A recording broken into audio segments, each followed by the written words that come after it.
আচ্ছা, এবার নেক্সট যেটা বলবো সেটা হচ্ছে সিগন্যাল জেনারেটর। আচ্ছা, ডিএসওটা যে কোন বইতে পাবি আমার নিজেরও জানা নেই, কোনো কোনো টেক্সট বুকে আছে বলে ঠিক বলতে পারছি না। তো তোরা এই আমি যেটা মেটেরিয়ালটা পাঠাচ্ছি এটাই পড়ে নিতে পারিস, ঠিক আছে? আর কোনো বইতে থাকলে আমি সেটা দেখবো, যদি থাকে তাহলে আমি বলবো। এবং সেম উইথ সিগন্যাল জেনারেটর, মানে এগুলো সবই ইলেকট্রনিক্সের বইতে অল্প অল্প থাকে, কিন্তু ঠিকঠাক কোথায় থাকবে সেটা ঠিক বলতে পারছি না। আচ্ছা, এটাকে একটু ফুল স্ক্রিন করি।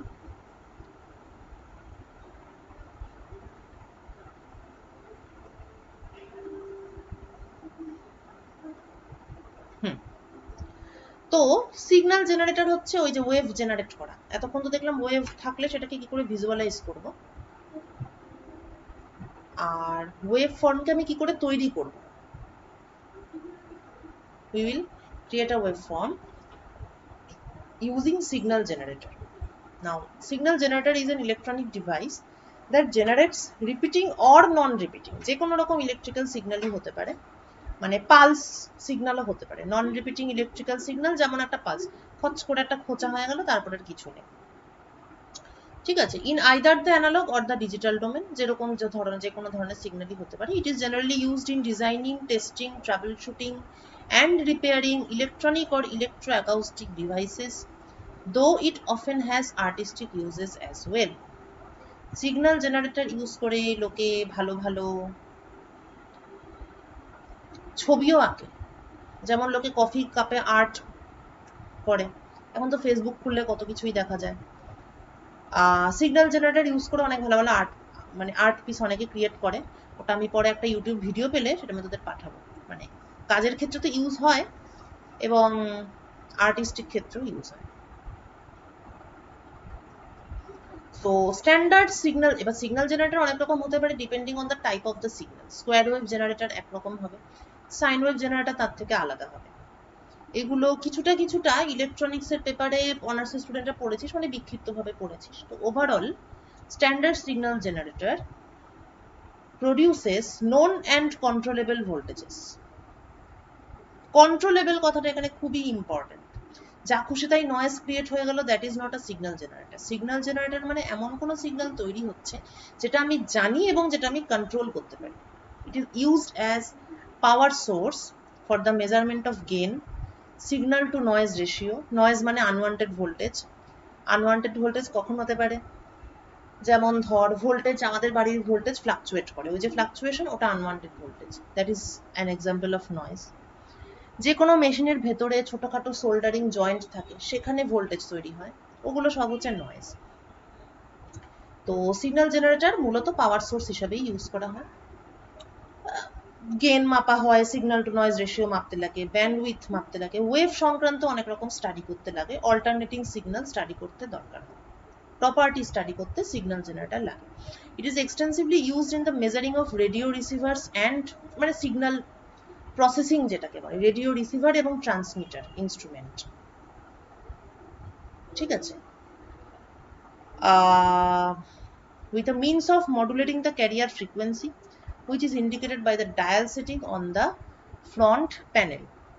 আচ্ছা, মডুলেশন জিনিসটা হচ্ছে গিয়ে, মানে কিরকম ভাবে সহজে বলবো। আচ্ছা, এই যে ছোটবেলার রেডিও, মানে বড়বেলার রেডিও ছোটবেলার রেডিওরই আরো অ্যাডভান্স ভার্সন। ছোটবেলার রেডিওটা বললে তোরা বুঝতে পারবি বেশি। ছোটবেলার রেডিওতে অ্যান্টেনা থাকতো, তোরা কি সেই যুগের রেডিও দেখেছিস যেখানে লম্বা লম্বা অ্যান্টেনা দেওয়া থাকতো রেডিওর সঙ্গে, বা টেলিভিশনে অ্যান্টেনা থাকতো? এখন তো ডিশ অ্যান্টেনা থাকে অবশ্য, ও হয় তাহলে ছোটবেলায় না গেলেও চলবে। হ্যাঁ, বুঝতে পেরেছিস তো কি বলতে চাচ্ছি? হ্যাঁ, তো এখন যেমন হ্যাঁ, এখন যেমন কেবল টিভিতে ডিশ অ্যান্টেনা থাকে বাড়ির ছাদে, মানে যারা ওই ইউজ করিস আর কি, টাটা স্কাই যদি ইউজ করিস। তো এরা অ্যাকচুয়ালি কি করে, টেলিভিশন মানে যে সেন্টার, সেখান থেকে ইলেকট্রোম্যাগনেটিক ওয়েভ পাঠানো হয়। জি বাংলা দেখতে চাচ্ছে কেউ, জীবন মানে জি বাংলা, তাই জি বাংলার এক্সাম্পলটা দিলাম। কেউ জি বাংলা দেখতে চাইছে, জি বাংলার একটা নির্দিষ্ট ফ্রিকোয়েন্সি আছে, মানে জি বাংলার সঙ্গে স্টার জলসা কেন মিলেমিশে যাচ্ছে না, কেননা স্টার জলসার ফ্রিকোয়েন্সি আলাদা, জি বাংলার ফ্রিকোয়েন্সি আলাদা। তো কোন ফ্রিকোয়েন্সিটা আমি নিতে চাচ্ছি এটা আমি কিভাবে ডিসাইড করছি, আমি চ্যানেল চেঞ্জ করছি, ওইটাই চ্যানেল চেঞ্জ করে করে আমি আমার, তাহলে যে পাঠাচ্ছে সে ট্রান্সমিটার, যে রিসিভ করছে সে রিসিভার, তাহলে it's all about receiving the radio signal. ওই আর্মি, মিলিটারি সিনেমায় যদি দেখে থাকিস বা রিয়েল লাইফে যদি দেখে থাকিস, ওরা যে ধরনের কর্ডলেস ফোন ইউজ করে, উপরে অ্যান্টেনা থাকে, তো ওরাও ওরম ভাবেই কথাবার্তা এখনো তো আর্মি মিলিটারিতে আমি যতটা জানি এখনো এগুলোই চলে, রেডিও রিসিভার এবং রেডিও ট্রান্সমিটার। তো এবার কথা হচ্ছে যে যেই সিগন্যালটা ধর মানে যে ট্রান্সমিট, যে পাঠাচ্ছে সে যে সিগন্যালটা ট্রান্সমিট করছে সেইটাই আমি মানে সুন্দর ভদ্র মানুষের মতো চলে আসছে আমার কাছে আয়নোস্ফিয়ারের ধাক্কা খেয়ে, ব্যাপারটা কিন্তু একদমই এতটা সহজ নয়। আয়নোস্ফিয়ারে ধাক্কা খায়, it comes by way of reflection, তাছাড়া আরো কিছু মেথডস আছে, কিন্তু ব্যাপারটা আর এতটা সিম্পল নয়, ব্যাপারটার মধ্যে অনেক ঝামেলাও আছে। ডাইরেক্টলি ওরম ভাবে ট্রান্সমিটার থেকে রিসিভারে একটা ওয়েভ চলে আসতে পারে না, যেটা করতে হয় that is called modulation and demodulation. ব্যাপারটা কি, অন্য আর একটা স্ট্যান্ডার্ড সিগন্যালের ঘাড়ের উপর অরিজিনাল সিগন্যালটাকে চাপিয়ে জিনিসটাকে নিয়ে আসতে হয়। অরিজিনাল সিগন্যালগুলো বিভিন্ন কারণ আছে সেটার, অরিজিনাল সিগন্যালগুলো কখনোই সরাসরি আমার টিভি বা রেডিও পর্যন্ত এসে পৌঁছাতে পারবে না। এটা তো অন্য জিনিসের, আমি বরঞ্চ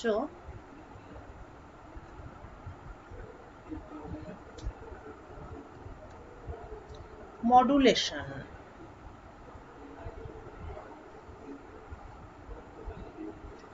আমার অরিজিনাল সিগন্যাল হয়তো এটা, এই যে ফ্রিকোয়েন্সিটা, জেনারেলি এগুলো একটুখানি লো ফ্রিকোয়েন্সি হয়, এই লো ফ্রিকোয়েন্সি সিগন্যাল অনেক দূরে ট্রাভেল করবে, এই ট্রাভেল মানে শুধু ডাইরেক্ট এই ফ্রিকোয়েন্সিটাকে পাঠিয়ে দিলে না ও আসতে পারবে না, কিছু এনার্জির ব্যাপার থাকে, এদিক ওদিক এনার্জি লস হবে, রিফ্লেক্টেড হবে, অনেক কিছু ঝামেলা।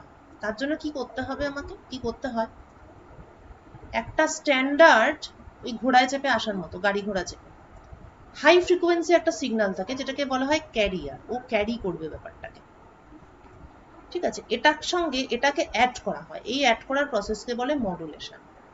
তাহলে অ্যাড করার ফলে কি হবে,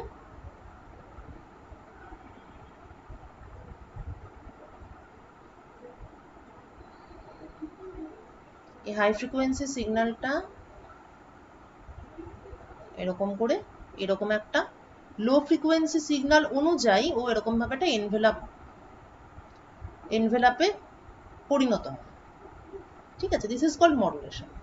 এবার এই সিগন্যালটা আমার অ্যান্টেনা যদি নিয়ে নেয় তাহলে ও তো আবার কিছুই বুঝতে পারবে না যে কি এলো রে বাবা, তো ওকে কি করতে হবে, ওকে করতে হবে ডিমডুলেশন। এগুলো নির্দিষ্ট সার্কিট আছে মডুলেট ডিমডুলেট করার। হ্যাঁ, ও আবার এখান থেকে এই জিনিসটাকে ছাড়িয়ে অরিজিনাল জিনিসটাকে পুনরুদ্ধার করবে, ঠিক আছে। তো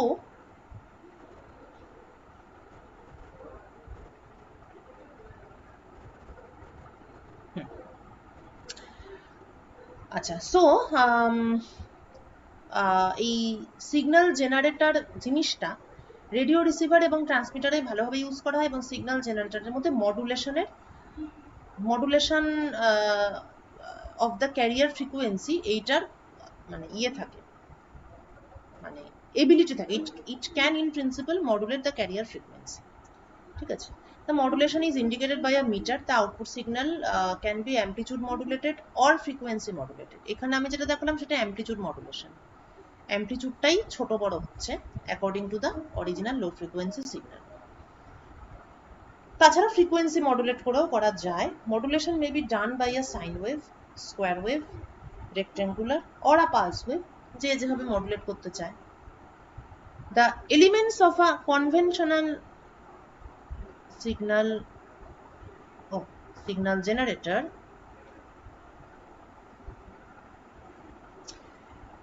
looks like this.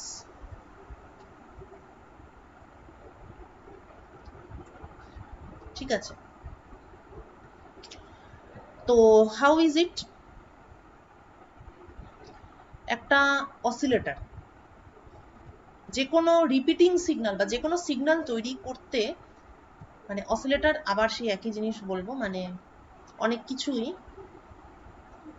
এই পেপারটা আসলে ইলেকট্রনিক্স বেসড, তো ইলেকট্রনিক্সের প্রচুর জিনিসপত্র এখানে আছে যেগুলো নিজেরাই একটা মানে এক একটা বড় বড় টপিক। অসিলেটর মানে কি? অসিলেটর ইজ আ ডিভাইস যেটা কি করে, উইদাউট এনি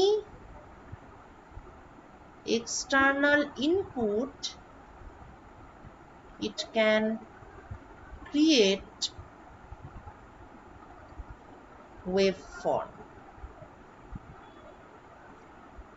বাইরে থেকে কিছু ইনপুট দেব না, শুধু একটা পাওয়ার সাপ্লাই দিতে হবে, কেননা এটা একটা যন্ত্র এবং যন্ত্রটাকে চালানোর জন্য একটা পাওয়ার দিতে হয়, এছাড়া আর কিছু দেব না, বাইরে থেকে কোনো ইনপুট দেব না, কিন্তু এটার থেকে একটা ওয়েভফর্ম তৈরি হবে, সেটা এরম হতে পারে, এরম হতে পারে, যেমন খুশি।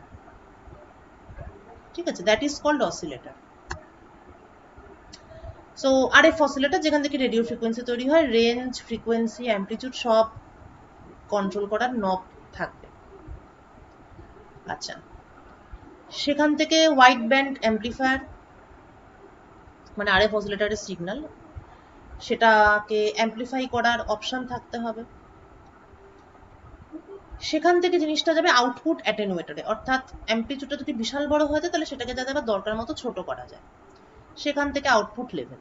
আচ্ছা, ওয়াইড ব্যান্ড অ্যাম্পলিফায়ারে কোন জিনিসটা আবার ঢুকবে? এই যে মডুলেশন অসিলেটর, এই যে মডুলেটর ক্যারিয়ার ফ্রিকোয়েন্সি জেনারেটর, সেটার জন্য, মানে এই যে হাই ফ্রিকোয়েন্সি ওয়েভ একটা আমি বললাম, তাহলে সেটাও একটা, মানে সিগন্যাল জেনারেটরের ভেতরেই এটা তৈরি করার একটা মেকানিজম থাকতে হবে, এবং যে কোনো ওয়েভ ফর্মই কে তৈরি করে? একটু আগেই বললাম যে অসিলেটর তৈরি করে, তাহলে এটার জন্যও একটা অসিলেটর দরকার পড়বে, মডুলেশন অসিলেটর। প্লাস আমি আমার ইচ্ছে মতন এক্সটার্নাল অসিলেটরও দিতে পারি। মডুলেশন অসিলেটরের মধ্যে আমি মডুলেশন ফ্রিকোয়েন্সি এবং পার্সেন্টেজ মডুলেশন কন্ট্রোল করার মতো অপশনস থাকতে হবে।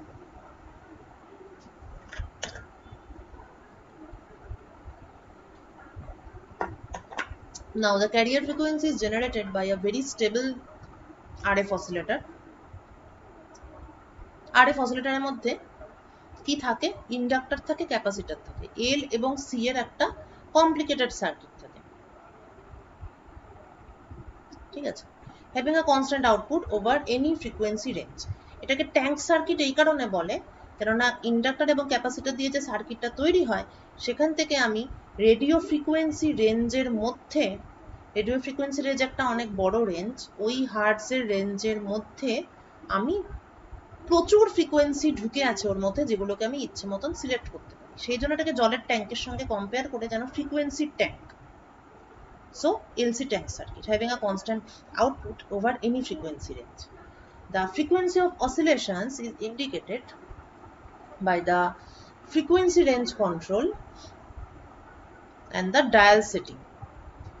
Amplitude modulation is provided by an internal sine wave generator or কেউ যদি চায় সে এক্সটার্নাল সোর্সও ইউজ করতে পারে।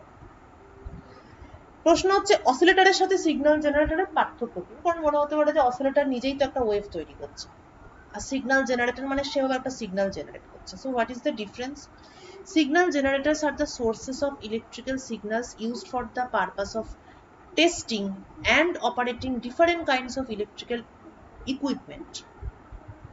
Signal generator এর কিন্তু অনেক, কি বলবো, মানে wide application আছে। A signal generator provides different types of waveforms such as sine, triangular, square, pulse, নানান রকম। Whereas an oscillator কিন্তু waveform specific। মানে এই জিনিসটা ঠিক নয়, অবশ্য partially correct. An oscillator provides only sinusoidal signal at the output. এই যে জিনিসটা আমি বলছিলাম এটা একটুখানি ব্রড সেন্সে বলছিলাম। অ্যাকচুয়ালি অসিলেটর বলতে যেগুলোকে বোঝায় সেগুলো কিন্তু সাইনোসয়েডাল ওয়েভফর্মই দেয়, আর স্কোয়ার ওয়েভ যারা জেনারেট করে তাদেরকে বলা হয় মাল্টিভাইব্রেটর। ঠিক আছে, মাল্টিভাইব্রেটরকে অনেক সময় লুজলি অসিলেটর বলা হয়, কিন্তু অ্যাকচুয়ালি এগুলো অ্যাকচুয়ালি অসিলেটর নয়। অসিলেটর বলতে sinusoidal output square wave generate করে মাল্টি ভাইব্রেটর। এবার যে পালস জেনারেট করে সে আবার এদের কারোর মধ্যেই পড়বে না, বা ট্রায়াঙ্গুলার ওয়েভ যে জেনারেট করে সেও আবার একটা আলাদা মেকানিজম। সিগন্যাল জেনারেটর কি, এদের সবার কম্বিনেশন। সিগন্যাল জেনারেটরের মধ্যে সব থাকে। Signal generator can generate anything, এবং in addition to that signal জেনারেটরের মধ্যে modulation oscillator is also present, এবং ওয়াইড রেঞ্জ অফ পারপাস। এবার হচ্ছে টাইপ। Audio frequency oscillators. এবার সিগন্যাল জেনারেটরের টাইপটা অসিলেটরের টাইপের উপর অনেক সময় ডিপেন্ড করবে, কারণ ওর মধ্যে কি অসিলেটর আমি ঢুকিয়েছি। অডিও ফ্রিকোয়েন্সি, এবার অসিলেটরের টাইপটাই দেখি। Audio frequency oscillators are divided into two types: fixed frequency AF oscillator, variable frequency AF oscillator. So fixed frequency AF oscillator. Many instrument circuits contain oscillator যেখানে একটা ফিক্সড অডিও ফ্রিকোয়েন্সি রেঞ্জেই output signal পাওয়া যায়। Audio frequency range means specified, generally kilohertz বা hertz, 400 hertz. মানে audio frequency রেঞ্জে কাজ করতে চাইলে আমরা মোটামুটি 100 হার্টজ থেকে কিলোহার্টজ এই রেঞ্জের অডিও ফ্রিকোয়েন্সি নিয়ে কাজ করি। The 1 kHz frequency signal is used to execute a bridge circuit and 400 Hz frequency signal is used for audio testing. এটা কিন্তু আবার অ্যাপ্লিকেশন ওরিয়েন্টেড দিকে যাচ্ছে, ঠিক আছে। মাইক টেস্টিং বা কোনো অডিও বেসড ডিভাইস, সেগুলো টেস্টিং এর সময় 400 Hz ফ্রিকোয়েন্সি সিগন্যালটাই সাধারণত ইউজ করা হয়। ব্রিজ সার্কিট একটু ডিফারেন্ট ব্যাপার, সেটা আমি দেখছি পরে, আমি ডিটেলে বলবো। Fixed frequency AF oscillator use করে, it uses an iron core transformer, ঠিক আছে। Due to this, a positive feedback is obtained through the inductive coupling placed between the primary winding and the secondary winding of the transformer, and so fixed frequency oscillations are generated. দেখি সার্কিটটা দিয়েছে কিনা, না সার্কিটটা দেয়নি। আচ্ছা,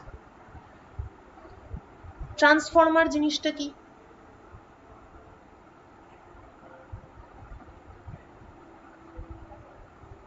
একটা এরকম একটা পেঁচানো থাকবে,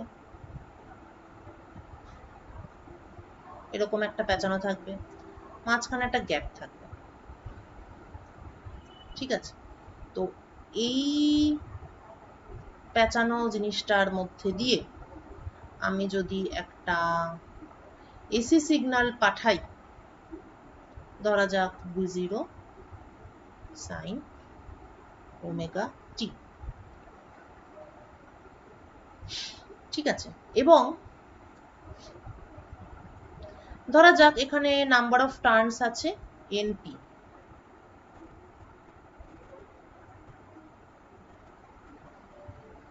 ঠিক আছে। এটাকে বলা হয়, এই পেঁচানোটাকে বলা হয় প্রাইমারি উইন্ডিং, এই পেঁচানোটাকে বলা হয় সেকেন্ডারি উইন্ডিং, আর এই জিনিসটাকে বলা হয় ট্রান্সফরমার।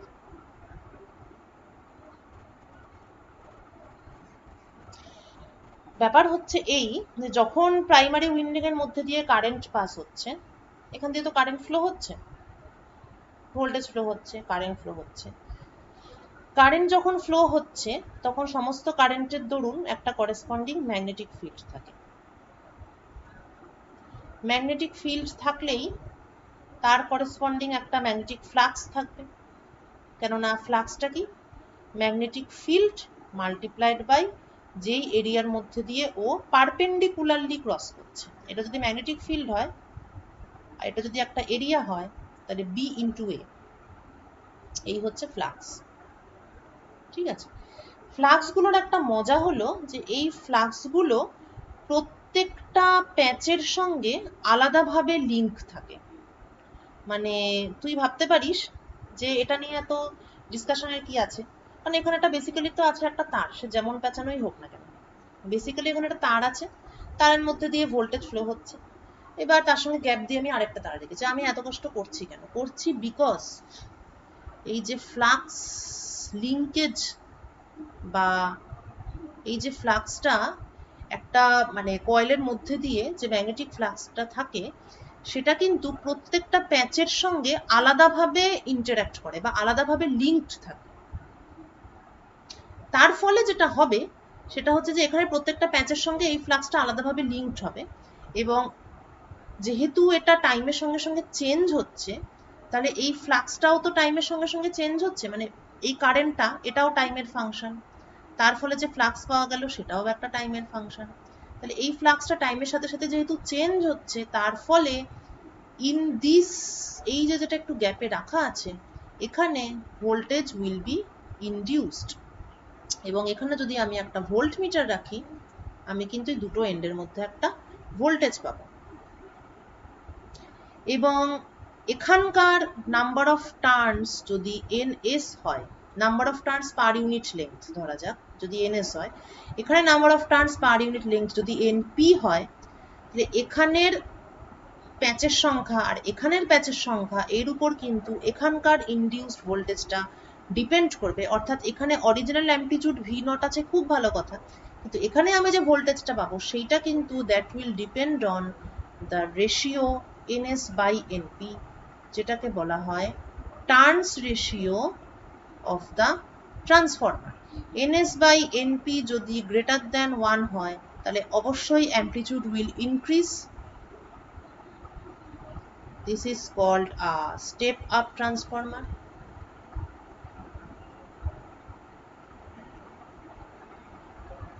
যদি less than 1 হয়, তাহলে amplitude will decrease, which is called a step down transformer.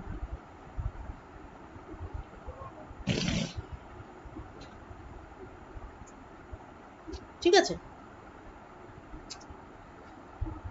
আচ্ছা, এবার আমি জানি না এটা কারণ মনে হচ্ছে কিনা যে ভোল্টেজ এরকম একটা অনির্দিষ্টভাবে আমি জাস্ট প্যাচ বাড়িয়ে যাব, তাহলে আমি তো যা এনার্জি দেবো তার থেকে বেশি এনার্জি এখানে পাবো। তাহলে এনার্জিটা কি কনজার্ভড হচ্ছে? যেমন খুশি ভোল্টেজ বাড়াও, এনার্জি কনজার্ভড হচ্ছে, because energy is related to power, power is voltage Times current. তো ভোল্টেজ বাড়লে কারেন্ট কমবে, এনার্জি কনজার্ভড। ঠিক আছে?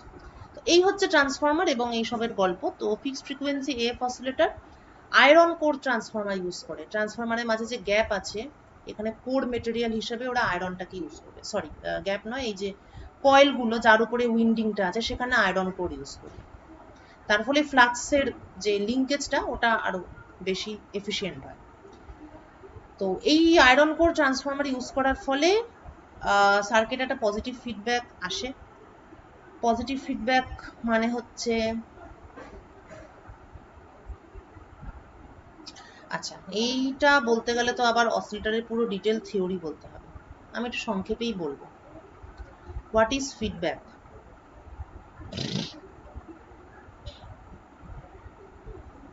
ফিডব্যাক কি? দোকানদার একটা জিনিস তোকে বিক্রি করলো না, আচ্ছা এটা দরকার নেই, তোরা যে বিভিন্ন অ্যাপ ইউজ করিস, অনেক সময় দেখবি অ্যাপগুলো বলে যে প্লে স্টোরে গিয়ে আমাদেরকে একটা রেটিং দিন, যে কোনো অ্যাপেই এটা বলে। তারপর তোরা 5 স্টার 3 স্টার দিস, খুব রাগ হলে 1 স্টার দিস, দিয়ে আজে বাজে কথা লিখিস। এই যে একটা জিনিস ইউজ করলি, মানে তোকে কেউ একটা জিনিস দিল, তুই ইউজ করলি, ইউজ করে তুই তাকেই আবার জানালি, ইউজ হলো, তাকেই আবার জানানো হলো যে ব্যাপারটা কিরকম। This is called feedback when it comes back to the source. তা ইলেকট্রনিক সার্কিটের ক্ষেত্রেও ফিডব্যাক বলতে সেটাই বোঝায়। এখানে ব্যাপারটা কি হয়, ধরা যাক একটা ইনপুট আছে,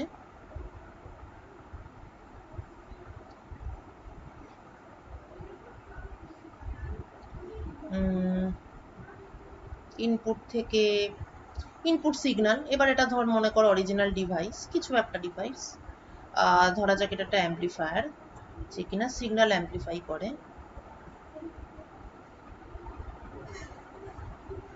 আচ্ছা, তারপর এখান থেকে আমি আউটপুট পাচ্ছি। আউটপুটের একটা পোর্শন আমি নেব, নিয়ে আবার একটা সার্কিটের মধ্যে ঢোকাবো, যেটাকে আমি বলবো ফিডব্যাক সার্কিট।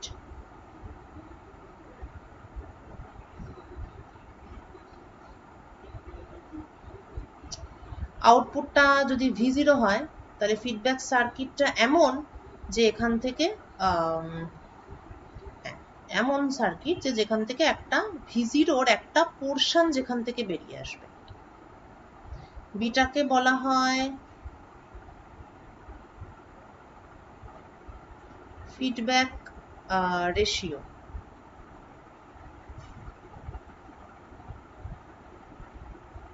এই বিটা V0টা আবার অ্যাম্পলিফায়ারে ঢুকে যাবে।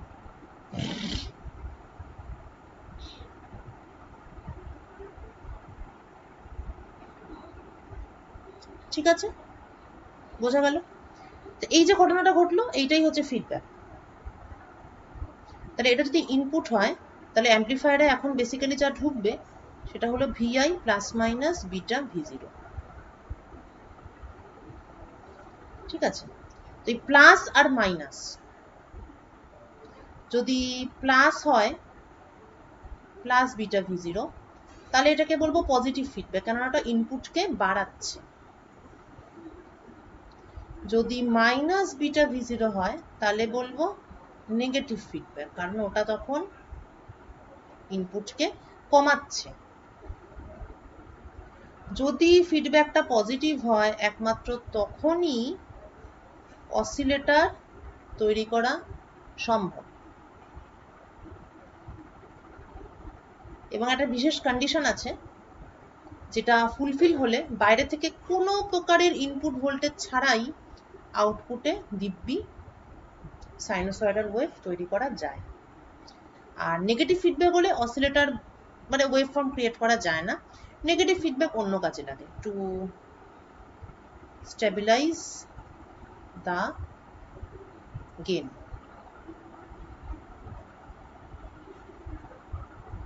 ঠিক আছে, বেশ। তাহলে এখানে কি বলছে যে ডিউ টু দিস, অর্থাৎ এই আয়রন কোর ট্রান্সফরমার ইউজ করার জন্য একটা পজিটিভ ফিডব্যাক সৃষ্টি হয়। কেন পজিটিভ ফিডব্যাক সৃষ্টি হয়? কেননা একটা ইন্ডাকটিভ কাপলিং থাকে between the primary and secondary winding. Inductive কাপলিংটা মানে নাথিং নিউ।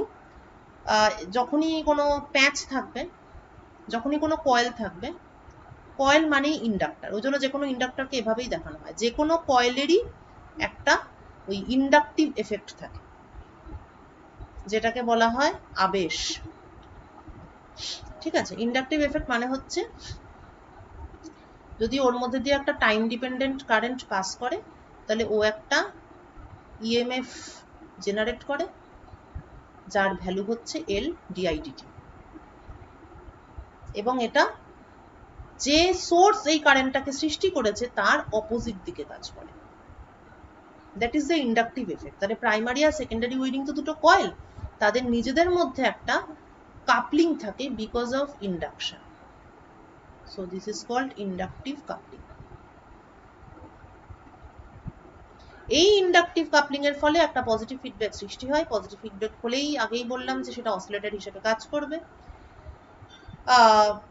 এবং এই যে ফিক্সড ফ্রিকোয়েন্সি কিলোহার্টজ বা 400 হার্টজ, এটার জন্য iron core transformer is sufficient to generate this type of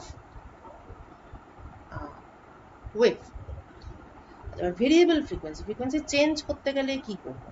তাহলে ফিক্সড ফ্রিকোয়েন্সি বলতে মোটামুটি এই দুটোই popular, 1K hertz or 400 hertz. আচ্ছা, ভেরিয়েবল ফ্রিকোয়েন্সি করতে হলে এটা general purpose oscillator used in the laboratory. ল্যাবে আমরা যখন ওই ইয়ে দেখি, কি বলে, অ্যাম্পলিফায়ারের অ্যাক্টিভিটি, এগুলো স্টাডি করি, তখন আমরা এগুলো ইউজ করি। ইট জেনারেটস অসিলেশনস কোন রেঞ্জে? পুরো অডিও ফ্রিকোয়েন্সি রেঞ্জ, 20 হার্টজ থেকে 20K হার্টজ।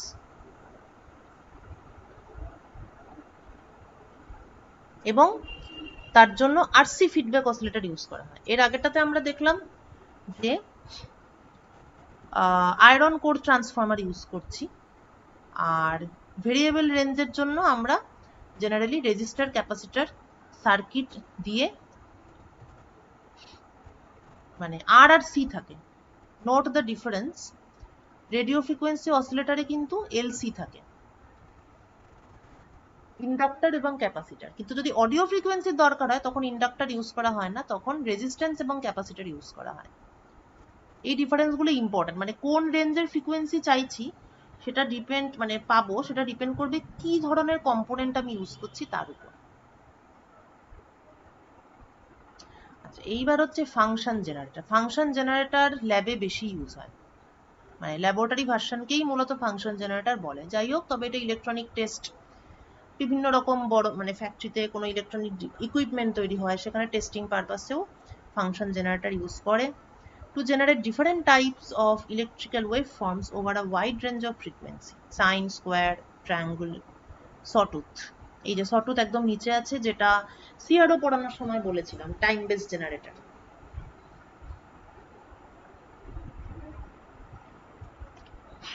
এই হচ্ছে ফাংশন জেনারেটর, দেখতে এইরকম। একদম আমাদের ল্যাবে এই মডেলটাই আছে, সায়েন্টিফিক্যাল মডেল। ঠিক আছে, আশা করি পড়া যাচ্ছে। এইখানে এটা হচ্ছে ফ্রিকোয়েন্সি লেখা আছে পাশে। ঠিক আছে, এটা ঘুরিয়ে তুই ফ্রিকোয়েন্সি চুজ করতে পারবি। কি ধরনের ওয়েভ দরকার সেটা এখান থেকে চুজ করতে পারবি। এখানে দেখ, এই যে ছোট্ট নব আছে, তার বাদিকে ছবি দেওয়া আছে, স্কোয়ার ওয়েভ, ট্রায়াঙ্গেল, সাইনোসয়েডাল, সেটা এখান থেকে চুজ করা যাবে। এখান থেকে অ্যামপ্লিটিউড চুজ করার অপশন আছে। এখানে হচ্ছে কালেক্ট করবি তুই, মানে এ তো জেনারেট করছে, এবার এখান থেকে প্রোব দিয়ে ব্যাপারটাকে কালেক্ট করতে হবে, সিগন্যালটাকে কালেক্ট করে তুই যেখানে খুশি যেখানে ইউজ করতে চাস করতে পারিস। আর কি ফাংশন সিলেক্ট করেছিস, কোন ফ্রিকোয়েন্সি সিলেক্ট করেছিস, সেগুলো তোকে এখানে ডিজিটাল ডিসপ্লেতে দেখিয়ে দেবে। আবার সেই digital version is a lot easier to handle. তো it can generate triangular, sine, square, sawtooth etcetera. প্রথম হচ্ছে ট্রায়াঙ্গেল ওয়েভ।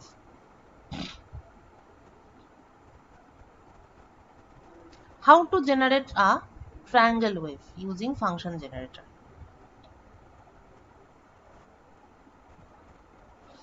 অনেক রকম ভাবে তৈরি করা যায়। ঠিক আছে, বিভিন্ন রকম মেথড আছে, তবে যত সার্কিট যত সিম্পল হবে তত মেশিনের মধ্যে সেটাকে ইন্টিগ্রেট করা সুবিধে। তো আমরা সিম্পল সার্কিট কি ইউজ করব, আমরা ক্যাপাসিটর ইউজ করব এবং আমরা একটা অপ অ্যাম্প ইউজ করব। ঠিক আছে, আচ্ছা, যারা অপ অ্যাম্পটা পড়েছিস, সেই সার্কিটটা কিসের সার্কিট বলতো? অপ অ্যাম্পের অ্যাপ্লিকেশন তো পড়েছিস।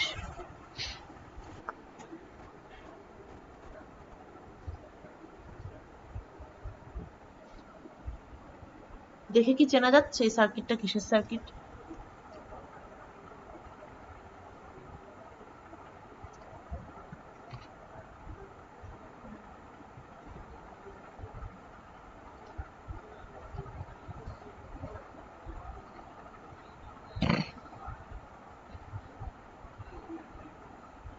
ও, মনে পড়ছে না। এ বাবা, স্লাইডের উপরে তো লেখাই আছে, সেটা তো আমি খেয়াল করিনি এতক্ষণ। This is a special type of circuit using অপ অ্যাম্প। এটাকে বলা হয় ইন্টিগ্রেটর সার্কিট। আচ্ছা, প্রথমত অপ অ্যাম্প। অপ অ্যাম্প কি? একটা ছোট মাপের সার্কিট। অপ অ্যাম্পের পুরো কথা অপারেশনাল অ্যাম্প্লিফায়ার। কি অপারেশন হয় না, আচ্ছা, অপারেশনাল অ্যাম্প্লিফায়ার, ঠিক আছে। অপ অ্যাম্প দেখতে কেমন হয়? একটা আঙুলের নখের মাপের একটা ছোট বক্স হয়, ছোট্ট একদম, যেটাতে 8টা পা থাকে। অপ অ্যাম্পের এই যে ছোট বক্স বলছি, এই ছোট বক্সের মধ্যে প্রায় কটা 34টা মতন ট্রানজিস্টর থাকে। ট্রানজিস্টর হচ্ছে একটা ইলেকট্রনিক ডিভাইস যেটাতে বিভিন্ন রকমের ডোপিং থাকে। ইলেকট্রনিক্স তোরা পড়েছিস, মানে বলতে চাইছি HSA P type N type এগুলো পড়েছিস, ট্রানজিস্টারও পড়েছিস সেখানে। তো এইটুকুর মধ্যে এতগুলো ট্রানজিস্টার, প্রচুর রেজিস্টার, বিভিন্ন রকম আজে বাজে সার্কিট, একটা ছোট্ট চিপের উপর এত এত বড় বড় সার্কিট যখন তৈরি করা হয়, then the chip is called integrated circuit or IC. তো অপারেশনাল অ্যাম্পলিফায়ার একটা এই ধরনের আইসি। তো অপ অ্যাম্পের সার্কিট সিম্বল ইজ দিস, এবং অপ অ্যাম্পের বৈশিষ্ট্য হচ্ছে it is a two input device. একটা ইনপুট হচ্ছে নন ইনভার্ট মানে প্লাস, আর একটা ইনপুট হচ্ছে মাইনাস, এবং একটা আউটপুট। এই প্লাস আর মাইনাসের বৈশিষ্ট্য হচ্ছে এই যে আমি যখন পজিটিভ টার্মিনালে V1 ভোল্টেজ দেব তখন এটা V1 হিসাবেই সিস্টেমে ঢুকবে, কিন্তু নেগেটিভ টার্মিনালে আমি যখন V2 ভোল্টেজ দেব তখন এটা উল্টে যাবে। That's why this terminal is called inverting terminal and this terminal is called non-inverting terminal. Okay, তাহলে মোদ্দা কথা আমার অ্যাপ্লাইড ভোল্টেজ দাঁড়ালো V1 minus V2 আর আউটপুট ভোল্টেজ হলো V0। তাহলে what is the gain of this amplifier? The gain of this amplifier is V0 by V1 minus V2.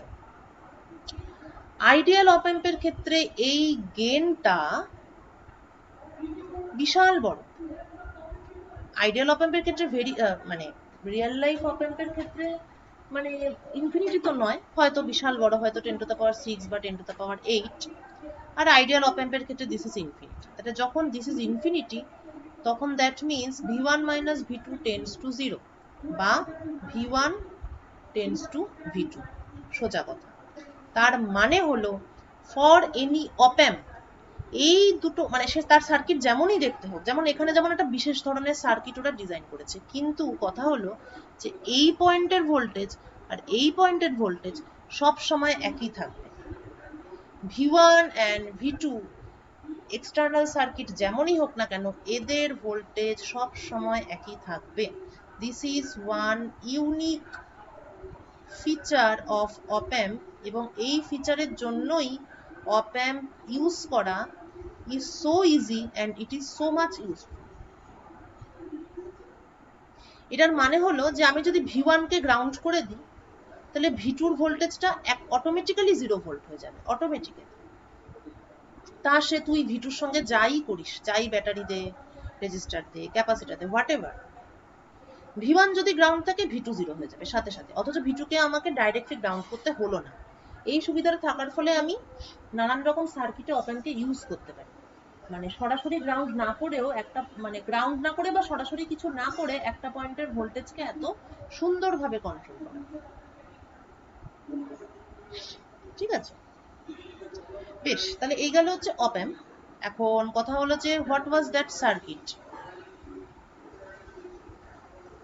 যে সার্কিটটাকে আমি বলছি ইন্টিগ্রেটেড সার্কিট। কি পারপাসে ইউজ করছি? ট্রায়াঙ্গুলার ওয়েভফর্ম তৈরি করতে চাইছি। বেশ, আচ্ছা সার্কিটটা কিরকম কিরকম করেছে ওরা আরেকবার দেখে নি। পজিটিভটা 0 গ্রাউন্ড করেছে,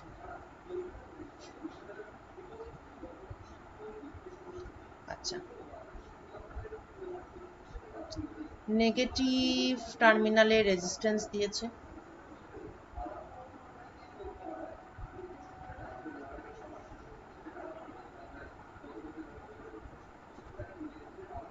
সো ইনপুট রেজিস্টার,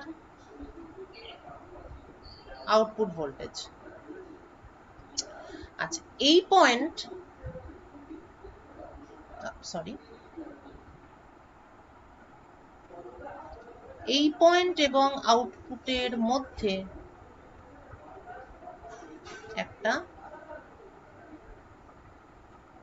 ক্যাপাসিটর দিয়েছে।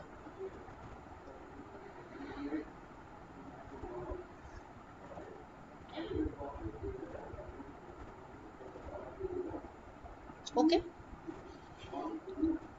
আচ্ছা তার ফলে কি হলো? প্রথমত যেহেতু এটা গ্রাউন্ডেড, সুতরাং এটা 0 ভোল্ট। ঠিক আছে।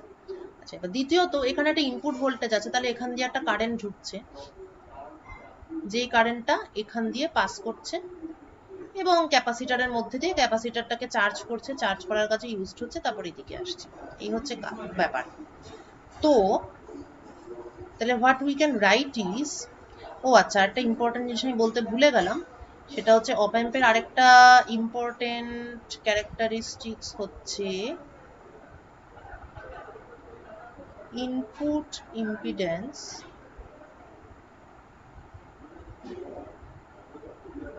Very high.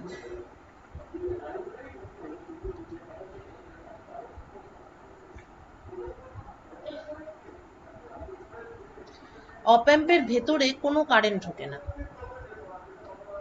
যা যাবে সব বাইরে দিয়ে যাবে। ঠিক আছে, ভেবে দেখলে মনে হয় যে অপ অ্যাম্পটা বেসিক্যালি কিছুই করে না, কোনো কাজই নেই, সবকিছুকেই বাইরে পাঠিয়ে দেয়।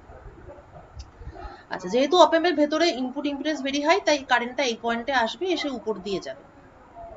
ঠিক আছে, তাহলে আমি কি লিখতে পারি, Vin minus 0 by R equal to ক্যাপাসিটরের অ্যাক্রসে যে ভোল্টেজ সেইটা, অর্থাৎ 0 ভোল্টেজ মাইনাস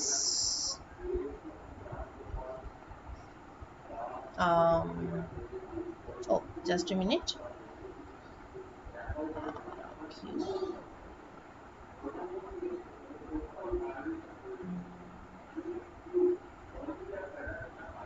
আচ্ছা আচ্ছা, এক মিনিট, এটা তো কারেন্টটা লিখছি, সরি।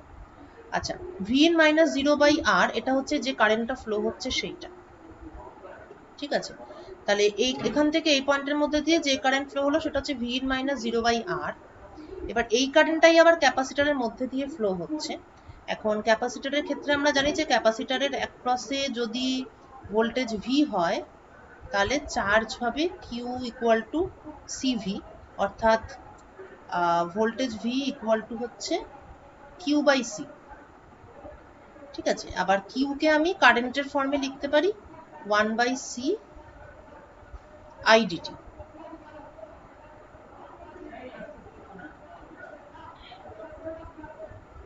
ঠিক আছে, আচ্ছা, তো আমাদের এখানটাতে দেখি একটু কিভাবে লিখলে সুবিধা হবে। The current flowing is Vin minus 0 by R এবং ক্যাপাসিটরের অ্যাক্রসে voltage across the capacitor it is 0 minus V0, এই এন্ডে 0 ভোল্ট আছে আর এই এন্ডে আউটপুট ভোল্টেজটা আছে, so it is 0 minus V0 এবং 0 minus V0 is equal to Q by C। তাহলে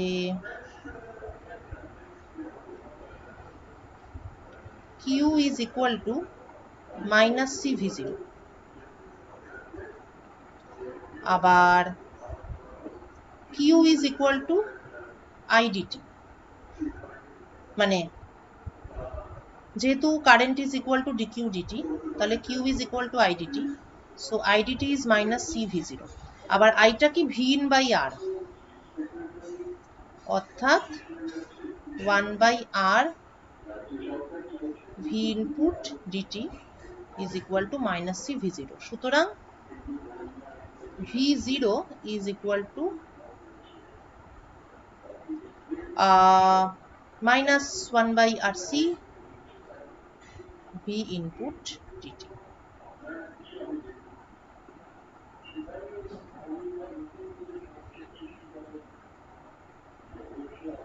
যেহেতু এই মাইনাস সাইনটা কেন এসেছে, কেননা এটা একটা ইনভার্টিং অ্যাম্পলিফায়ার হিসেবে কাজ করছে, কেননা ইনভার্টিং টার্মিনালে ইনপুট ভোল্টেজটা দেওয়া হয়েছে তাই। আর যেটা ব্যাপার সেটা হচ্ছে আউটপুট ভোল্টেজটা কি করছে, ইনপুট ভোল্টেজকে ইন্টিগ্রেট করে সেটাকে দিচ্ছে।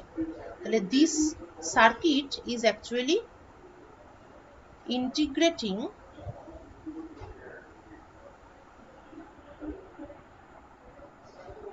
the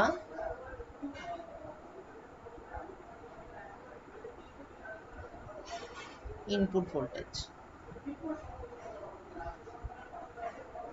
ভিন ছিল ইনপুট ভোল্টেজ, সেটাকে ইন্টিগ্রেট করলে V0 পাওয়া যাবে, সঙ্গে একটা -1/RS -1/RC থাকবে।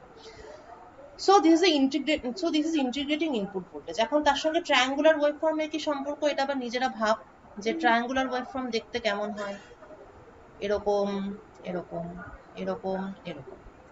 এবার আমার হাতে যদি একটা ইন্টিগ্রেটর দেওয়া থাকে,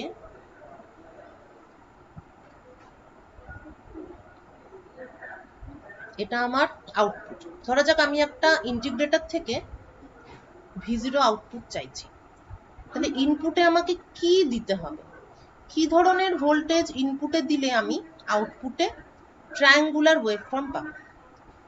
অবশ্যই কিছু একটা কনস্ট্যান্ট ভোল্টেজ দিলেই আমি সেটা পাবো। কেন?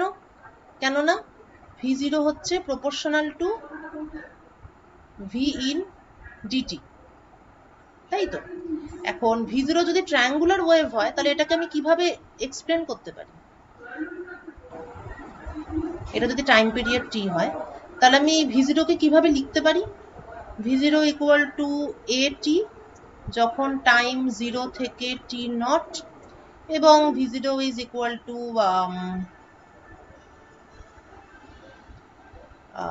এটাকে লিখতে হবে হচ্ছে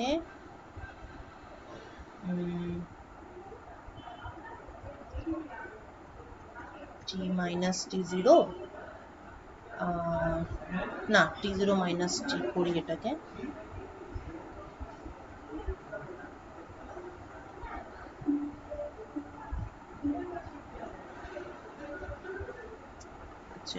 এ করি, স্লোপটা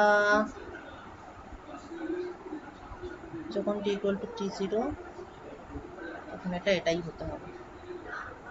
হ্যাঁ ঠিক আছে, আমি এটা সিম্পল কেসই নিচ্ছি। ও না না না, একটু ভুল করছি, দাঁড়া বলছি।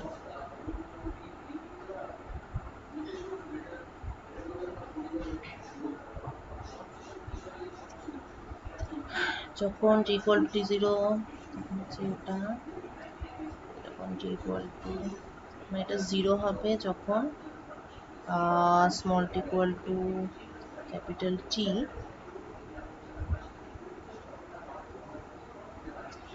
জিরোটা 0 হবে যখন small t equal to capital T, আর V0টা t0 হবে small t equal to t0। ও তাহলে এটা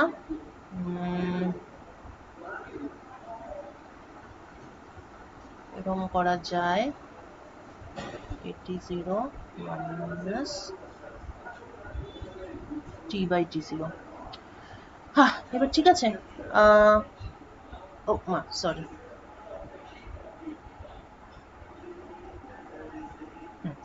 যখন small t equal to capital T তখন V0 0, আর যখন small t equal to t0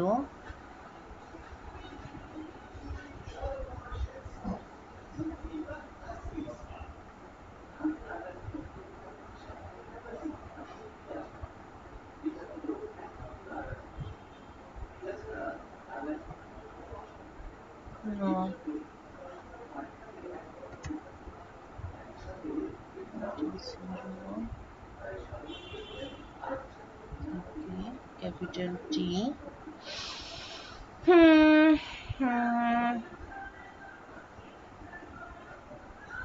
ম্যাক্সিমামটা এটা,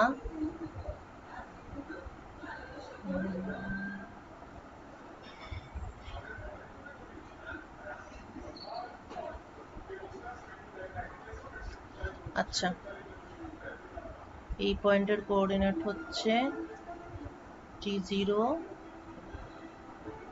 আর t0, এই পয়েন্টের কোঅর্ডিনেট হচ্ছে ক্যাপিটাল T এবং 0।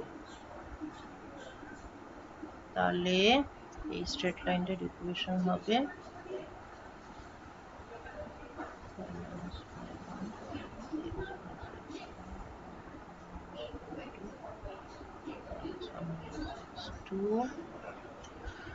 so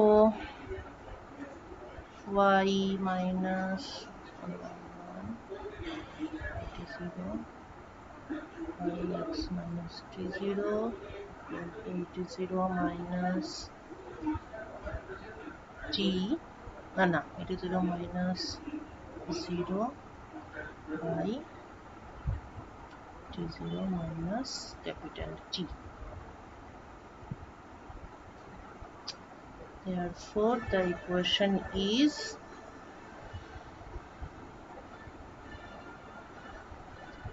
y equal to at0 plus x minus t0 at0 by t0 minus t.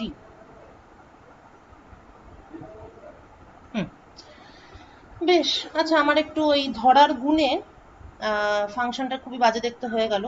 যাই হোক, তা হয়েছে যখন হয়েই গেছে, কিছু করার নেই। তো যাই হোক, ঠিক আছে। মানে মোট কথা হচ্ছে, আমি যদি এরকম একটা আউটপুট সিগন্যাল চাই, এটা একটা ট্রায়াঙ্গুলার।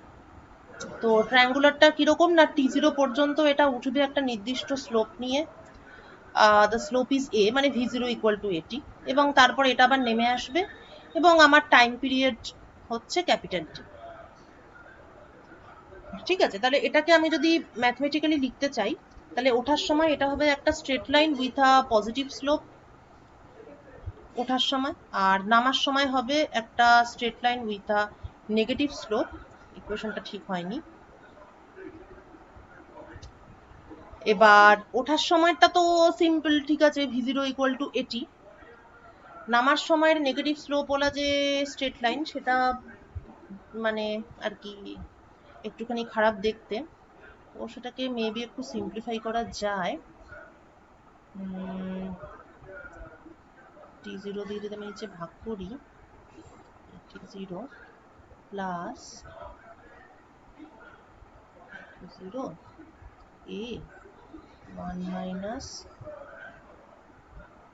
t by t0। যাকগে না, তাও খুব একটা ভালো দেখতে হচ্ছে না। যাই হোক, হোয়াট এভার। এটা কি করে বের করলাম সেটা তো নিশ্চয়ই বুঝতে পেরেছিস, যে এই পয়েন্টের কোঅর্ডিনেটস হচ্ছে t0 এবং t0 এর ভোল্টেজটা হচ্ছে at0, আর এই পয়েন্টের কোঅর্ডিনেটস হচ্ছে টাইম পিরিয়ড ক্যাপিটাল T, এবং সেই সময় ভোল্টেজটা 0। তারপরে যেমন করে লোকে স্ট্রেট লাইনের ইকুয়েশন লেখে, যেখানে আমার x1 y1 হচ্ছে t0 at0, আর x2 y2 হচ্ছে ক্যাপিটাল T এবং 0। x1 t0 t, y1 হচ্ছে t0 minus y2 0। হ্যাঁ, ঠিক আছে। তো সেটাকে সলভ করে আমি এখানে y আর x এর যে সলিউশনটা পেয়েছি, এখানে অবভিয়াসলি আমার y is the voltage, output voltage, এবং x হচ্ছে the time। ঠিক আছে, আচ্ছা, এনিওয়ে, কিন্তু যেটা ব্যাপার সেটা হচ্ছে, যেটা উঠছে সেটা একটা straight line with a positive slope, আর যেটা নামছে সেটাও একটা straight line with a negative slope. যদি কারোর বুঝতে অসুবিধা হয়, তাহলে আমি এখানে টাইমের রেসপেক্টে আরেকবার এটা লিখে দিই। So it is at0 plus t minus t0 a by 1 minus capital T by t0। এবং চাইলে এই পোর্শনটা হচ্ছে অ্যাকচুয়ালি স্লোপটা, ঠিক আছে, এবং এটা কিন্তু দিস ইজ নেগেটিভ স্লোপ, কারণ capital T is greater than t0, so that's why this is negative slope. তো এটাকে আলাদাভাবে আমি বি দিয়ে ডিফাইন করতে পারি, এটি 0 মাইনাস আচ্ছা প্লাস বি টি মাইনাস টি 0, যেখানে বি নেগেটিভ। ঠিক আছে, আচ্ছা এইটা তো গেল আমার ভি জিরোটা। এবার ভি জিরো আবার আমরা কি দেখতে পাচ্ছি, ভি জিরো হচ্ছে ভি ইনপুট ইন্টু ডিটি। তাহলে এই ব্যাপারটাকে নিয়ে এবার একটু ভাবছে, ভি জিরো হচ্ছে ভি ইনপুট ইন্টু ডিটি এবং ভি জিরো হচ্ছে অ্যাকচুয়ালি এটি, মানে যদি শুধু এইটুকুর জন্য ভাবি তাহলে এটা হচ্ছে অ্যাকচুয়ালি এটি। তার মানে বোঝা গেল যে আমি যদি একটা কনস্ট্যান্ট ইনপুট ভোল্টেজ ইউজ করি, ভি ইনপুট ইকুয়াল টু এ, তাহলেই আমার পারপাস সার্ভড হয়ে যাবে। অর্থাৎ আমি যদি একটা ইন্টিগ্রেটর সার্কিটে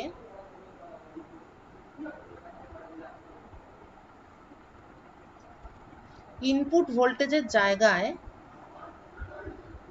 একটা কনস্ট্যান্ট ভোল্টেজ ইউজ করি for time 0 to t naught, এবং তারপর আমি যদি আবার এটাকে অফ করে দিই, অর্থাৎ আমি যদি এরকম কিছু একটা করি যে 0 টু টি নট অব্দি এ থাকবে ফিক্সড, তারপর আমি এটাকে অফ করে দেব, আবার একটা নির্দিষ্ট সময় পরে আবার আমি এটাকে অন করব, একটা নির্দিষ্ট সময় থাকবে, আবার আমি এটাকে অফ করে দেব। মানে এটা তো করা যায়, এটা তো একদম ইজিলি করা যায়। মানে মেশিনের ভেতরে যদি একটা সেলফ জেনারেটিং সুইচ ফিট করা থাকে, তাহলে একটা নির্দিষ্ট সময় জুড়ে আমি এ ভোল্টেজ রাখতে পারি, তারপর এটা আবার অফ হয়ে যেতে পারে, মানে এটাকে অবশ্যই অটোমেটেড করতে হবে। আবার একটা নির্দিষ্ট টাইমের জন্য এটাকে অন রাখতে হবে, আবার টাইমের জন্য অফ হয়ে যাবে, তাহলে টোটাল টাইম পিরিয়ড হচ্ছে এইটা। এরকম যদি রাখা হয় তাহলে আফটার ইন্টিগ্রেশন এই পোর্শনটা যখন ভি ইনপুট ইকুয়াল টু এ, তখন এরকম ভাবে ভোল্টেজটা বাড়বে, তারপর যেই অফ হয়ে গেল সাথে সাথে এটা 0 হয়ে যাবে, তারপর এটা 0ই থাকবে, তারপরে আবার এরকম করে উঠবে। এবার আমি যদি মাঝের এই পোর্শনটা না রাখতে চাই, তাহলে আমি এটাকে খুব ছোট করে দিতে পারি, খুবই ছোট। তাহলে কিছুক্ষণ উঠলো, 0 হয়ে গেল, আবার উঠলো, আবার 0 হয়ে গেল, আবার উঠলো, আবার 0 হয়ে গেল।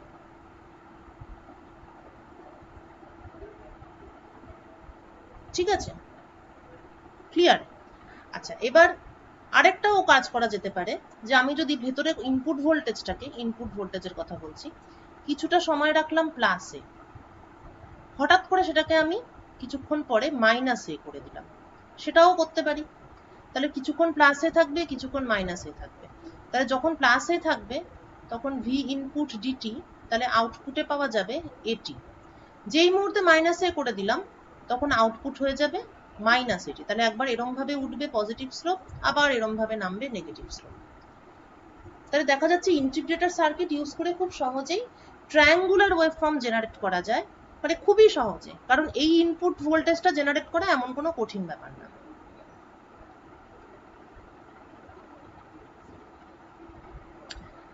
ওকে, সো মাঝের পার্টটা আমরা ইগনোর করতে পারি, আমরা এটা ক্যালকুলেশন করেই দেখে নিয়েছি। এবং এরকম একটা সুন্দর ট্রায়াঙ্গুলার ভোল্টেজ ওয়েভফর্ম পাওয়া সম্ভব, যেটা এটা ডিএসও দিয়ে দেখাচ্ছে, দেখ কত সুন্দর দেখতে।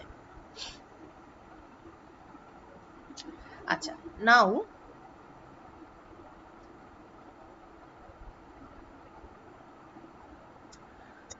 this is the complete circuitry of function generator. Right hand সাইডে দেখতে পাচ্ছিস একবার স্কোয়ার ওয়েভ তৈরি করেছে, একবার ট্রায়াঙ্গুলার ওয়েভ তৈরি করেছে, একবার সাইনোসয়েডাল ওয়েভ তৈরি করেছে। ট্রায়াঙ্গুলার ওয়েভটা কোথা থেকে আসছে?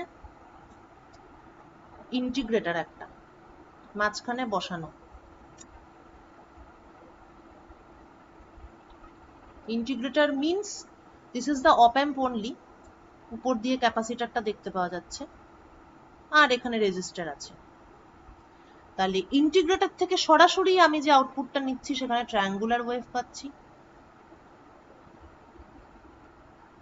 অরিজিনে কি আছে? ফ্রিকোয়েন্সি কন্ট্রোল করার সুবিধা, দ্য ফ্রিকোয়েন্সি কন্ট্রোল নেটওয়ার্ক।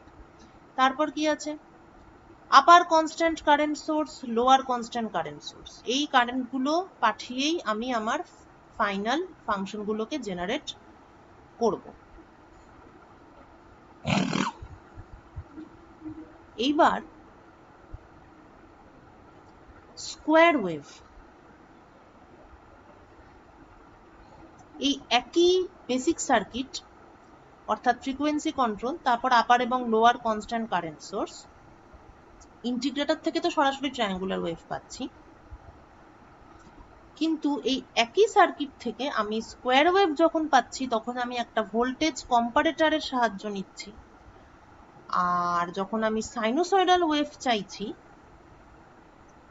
তখন আমি একটা রেজিস্ট্যান্স ডায়োড শেপিং সার্কিটের সাহায্য নিচ্ছি। খুবই ইন্টারেস্টিং।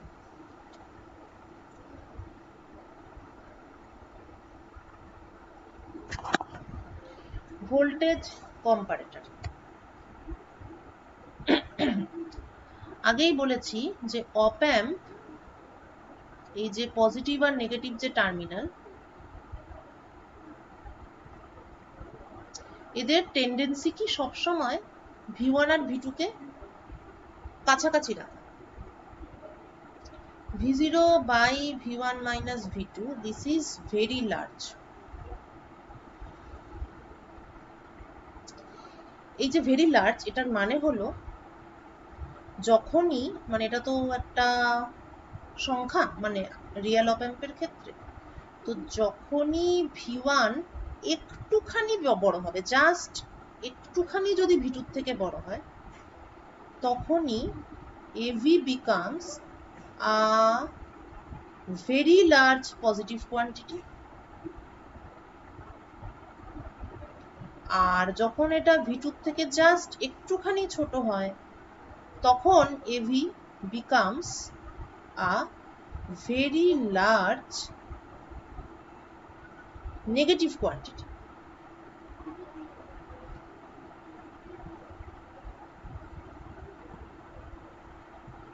ঠিক আছে, তাহলে if I plot AV versus V1 minus V2, it looks like this. আরো বেশি দেখিয়ে ফেললাম।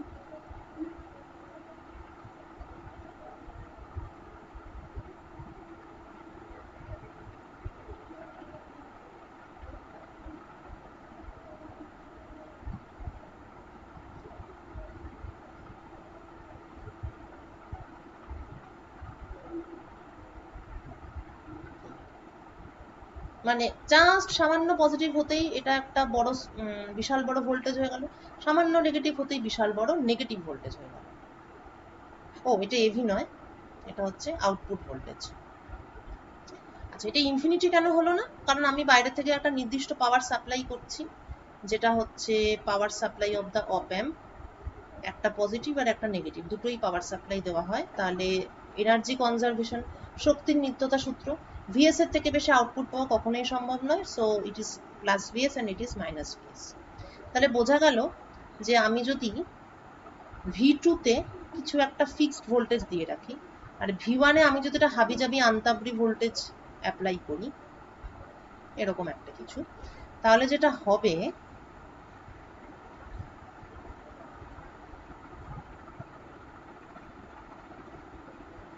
এটা ধরা যাক আমার V1 আর এইটা ধরা যাক আমার V2, তাহলে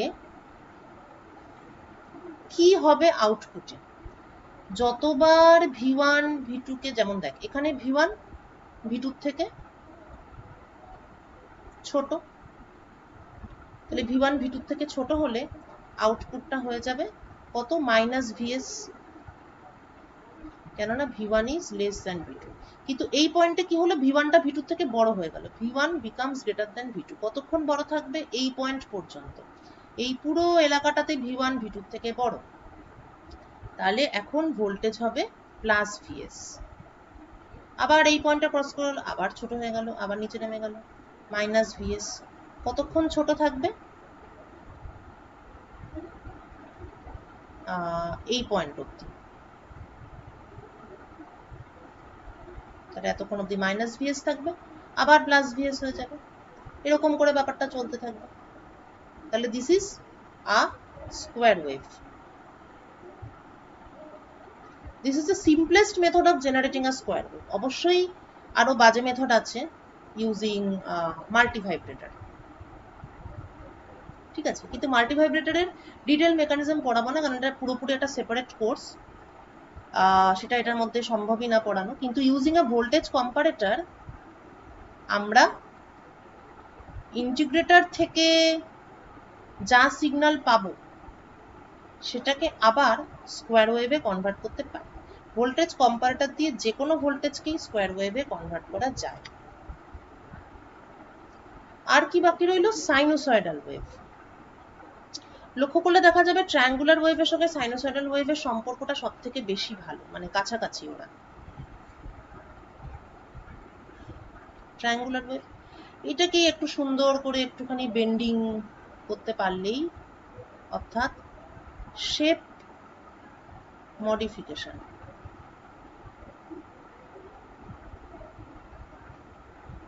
একটু শেপ মডিফিকেশন করতে পারলেই ট্রায়াঙ্গুলার ওয়েভটা সাইনোসয়েডাল ওয়েভে কনভার্ট হবে। তাহলে ইন্টিগ্রেটর থেকে যে আউটপুটটা পাচ্ছি সেটাকে রেজিস্ট্যান্স এবং ডায়োড ইউজ করে সাইনোসয়েডাল ওয়েভে কনভার্ট করা যায়। তবে স্কোয়ার ওয়েভ যদি একদম পারফেক্ট এবং ভদ্রসভ্য স্কোয়ার ওয়েভ পেতে চাই, তাহলে আমাকে একটা স্ট্যান্ডার্ড মাল্টিভাইব্রেটর সার্কিট ইউজ করতে হবে, যেটা অপ অ্যাম্প দিয়ে ডিজাইন করা যায়। ঠিক আছে, আর this is example of square wave. আচ্ছা, sine wave generator can be generated from triangular wave using resistor diode shaping network. ঠিক আছে, আচ্ছা, রেজিস্টার ডায়োড শেপিং নেটওয়ার্ক, এই পার্টটা আমি, ঠিক আছে, এই পার্টটা আমি নেক্সট ক্লাসে ডিসকাস করব। ওকে, আচ্ছা, এই স্লাইডের আমি লিঙ্কটা শেয়ার করে দেব যাতে তোদের পড়তে সুবিধা হয়, আদারওয়াইজ জানি না কোথা থেকে এগুলো সব ডিটেল খুঁজে পাবি।